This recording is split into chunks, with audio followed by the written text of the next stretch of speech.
से आप सबका बहुत अच्छा होगा। तो इस चैनल पर एक ब्लॉग ये लेके आ रहा हूँ। तो इसमें जितना आदमी है वो उत्तरायणी देवघर जाने के लिए हम लोग रेडी हो गया हूँ और देवघर में आके मैं एंट्री दे रहा हूँ।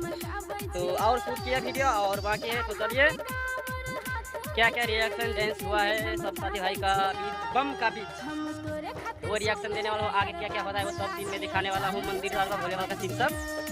तो चलिए वीडियो में ऐसा ही एक्टिव रहो और दिखाता हूँ आगे का डीजे साउंड के साथ। ये जगह बेहद खतरनाक है, पानी का बहाव बहुत तेज है। यहाँ तो मौसम भी कड़ी परीक्षा लेता है, इसे पार करना आसान नहीं है।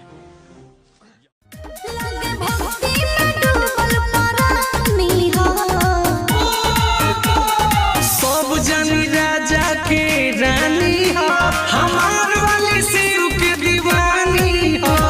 सब जनी राजा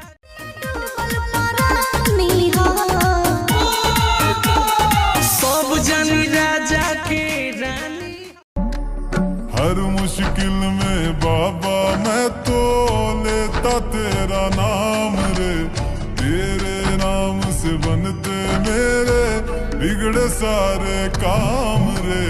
भोलेनाथ जी मेरे भोलेनाथ जी। गूगल से पूछो कानून नियम से जान चढ़ता है। अरे गूगल से पूछो कानून नियम से जान चढ़ता है। दुनिया से अलग है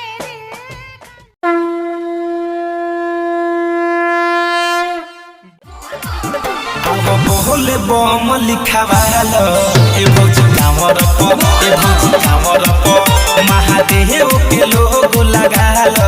ए भौजी कामर प, ए भौजी कामर प लोग दूरे से चिन्ह जाई सहारी।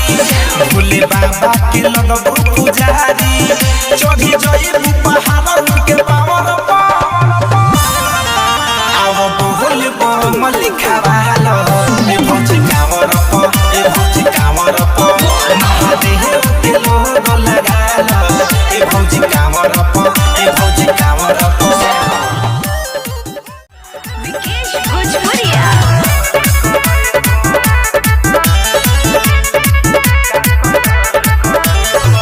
देखा के गोदान सोनिया का कतल करैबो। देखा के गोदान सोनिया का कतल करैबो। जवानी के जोश में आके ए सब के कतल करैबो। देखा के गोदान सोनिया का कतल करैबो।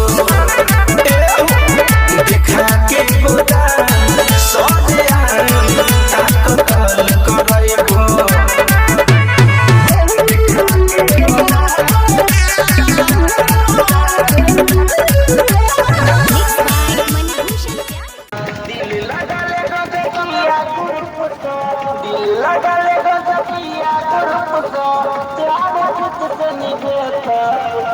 चुम्मा के